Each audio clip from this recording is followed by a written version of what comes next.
पर मौजूद हैं प्रोग्रेसिव पैनल की एग्जीक्यूटिव मेंबर, और आज के इलेक्शन के हवाले से इनकी काफ़ी मसरूफियात रही। कैसा टर्न आउट रहा, हम जानना चाहेंगे इनसे। जी मैम। जी, पहले तो बहुत शुक्रिया आपका और अस्सलाम वालेकुम। बहुत शुक्रिया आपने मुझे मेरे ख़्यालात जानने के लिए मुझे बुलाया। माशाल्लाह बड़ा अच्छा रहा। दोनों तरफ से टक्कर का मुकाबला था और ज़िम्मेदारी जो थी वो भी सब लोगों ने अपने-अपने पैनल के हिसाब से खूब निभाई। दूसरी जानिब से भी अच्छे तरीके से निभाई गई और हमारे प्रोग्रेसिव पैनल की तरफ से भी सबने अपनी ज़िम्मेदारी निभाई। माशाल्लाह बहुत अच्छा रहा सब कुछ और बड़े आराम से हो गया। वोटर्स आते रहे और अपने-अपने वोट कास्ट करते रहे। कोई भी किसी किस्म की कोई भी वो उस तरह कोई मसला मसाइल नहीं हुआ। प्रोग्रेसिव पैनल के हवाले से अपनी ख्वाहिशात का किस तरह से इज़हार करना चाहेंगी?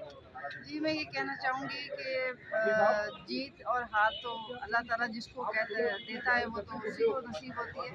तो लेकिन मेरी ख्वाहिश है और मुझे पूरी उम्मीद है अपने परवरदिगार से कि इंशाल्लाह प्रोग्रेसिव पैनल जो है वो विन करेगा और जिस तरह पहले फ़हीम सिद्दीकी साहब जो है अपनी खदमात अंजाम देते रहे सहाफ़ियों के लिए और उनका जो पूरा पैनल देता रहा है, इंशाल्लाह आगे मुस्तक़बिल में भी हम वैसे ही खदमात अंजाम देंगे। HQ नेटवर्क के हवाले से अपनी ख्वाहिशात का इज़हार करना चाहेंगी?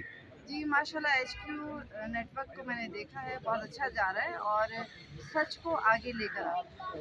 सबसे ब- बड़ी बात सच होती है और सच और हक की बात करना ही आजकल के दौर में बहुत मुश्किल है।